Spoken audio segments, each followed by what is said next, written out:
Thank you very much, Carla. Thank you, Steve. It's 50 years from 1968 now. Big year.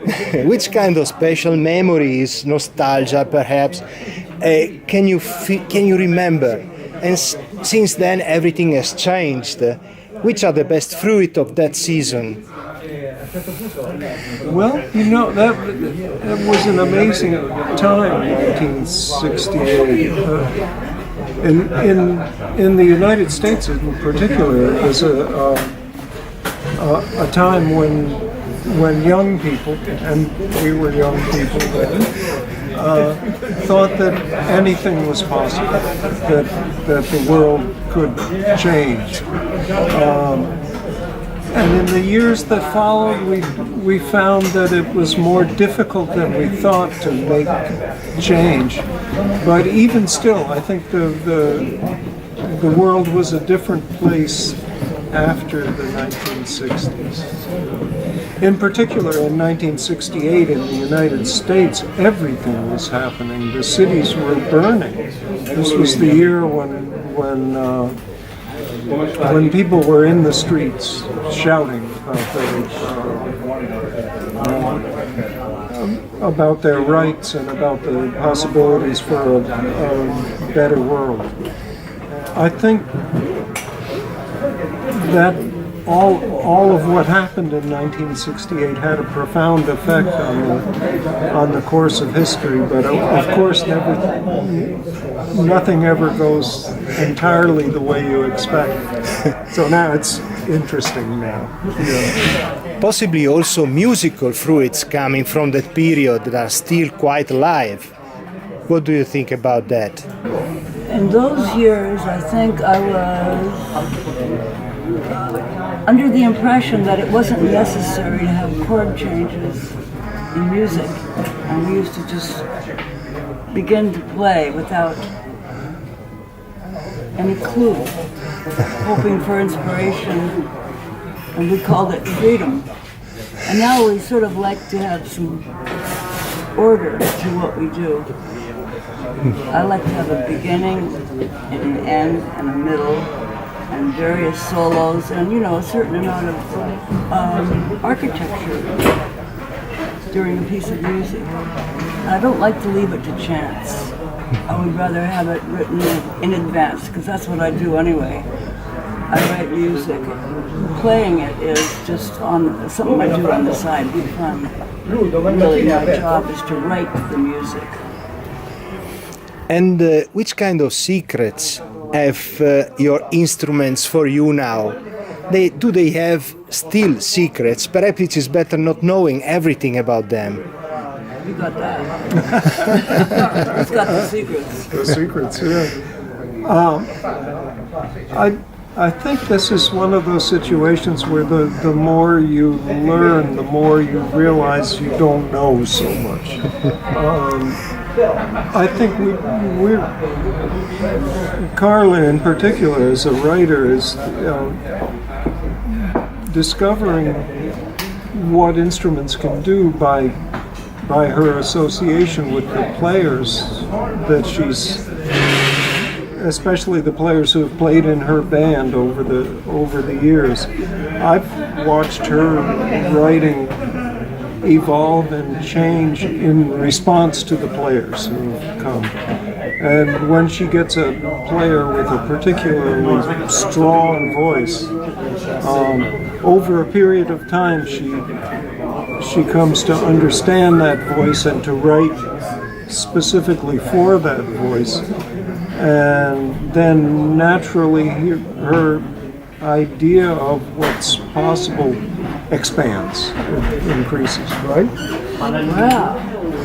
Yes, I mean, I've learned over the years what to write for you. Yeah. I'm a good example. I've been trying to, my playing has changed and evolved over the years, and as my playing has changed, Carla's writing for the bass has also changed. engaged,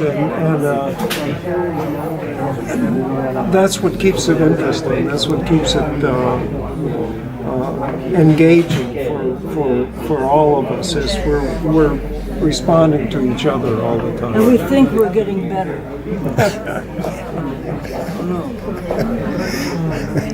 And writing, composing, and playing, mostly with others, fixing ideas and improvising. Where is the starting spark of creating music?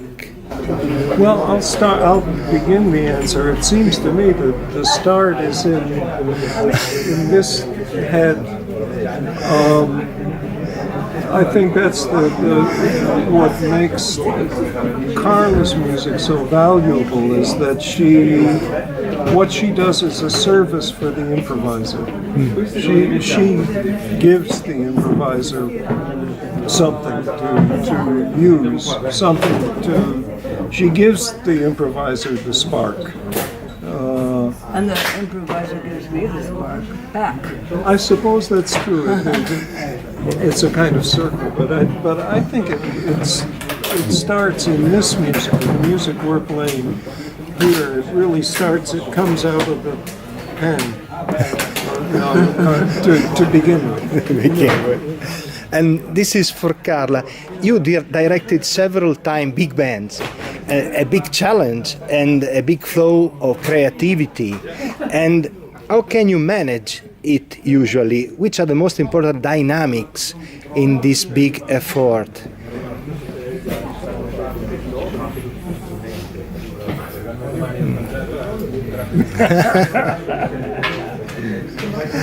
Big band thing, there's so much that has to be controlled. It has to be in its place. How do you do that? How do you keep the drummer from going this way and the bass player from going that way? You write the music and you put instructions underneath it. It plays loud. Stop. That's about all I have to tell them. But then you have to sort of insist on that in rehearsals. Right, today many times I would say, okay, let's start again, letter B. You gotta leave more space. Okay, so we try it again, and I say, yeah, that sounded better. You just try to make people play together instead of scattered all over the place. Everybody plays one chord, da, and then it stops. That's what you do when you have 20 people in a band. You can make a big statement. Yeah. Bigger than one person. Yeah, big loud statement.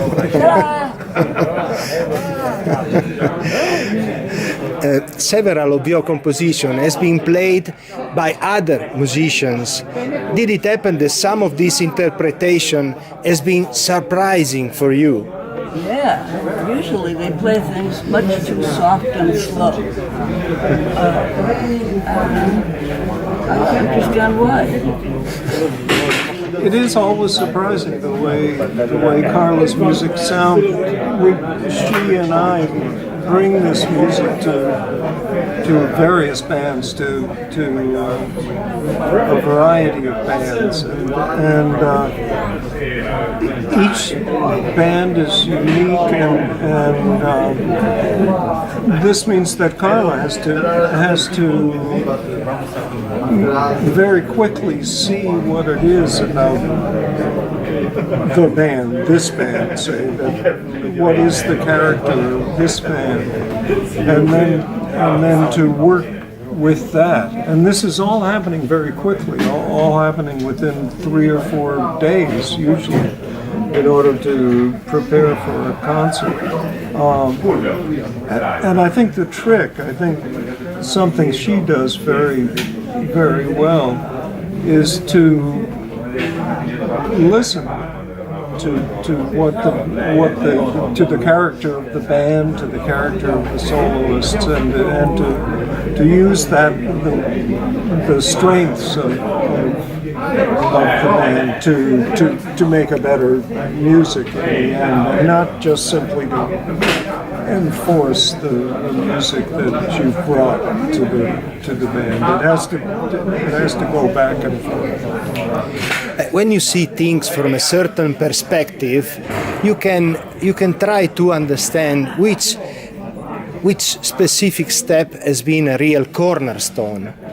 Well, I just got a surprise award. I was just inducted into the American Academy of Arts and Sciences just last week. And ever since then, I've been going around with this. I'm right and you're wrong. It's more a milestone. Oh, it's not a cornerstone, it's a milestone. The cornerstone is when I got together with Steve. And we began to play together and then, live together. And now I can't let go of him. He has to go everywhere with me. Which is okay with me. Take him everywhere. Me too. Our musical relationship began in the early 1960s, and if anything is a cornerstone in our musical lives, that's it. And you can kind of trace the evolution of our relationship in the music that we've made over the years, and we've been playing together for more than 50 years. That's cool. Nothing personal. Thank you very much, Carla. Thank you very much, Steve. You're welcome. Thank you. Yeah.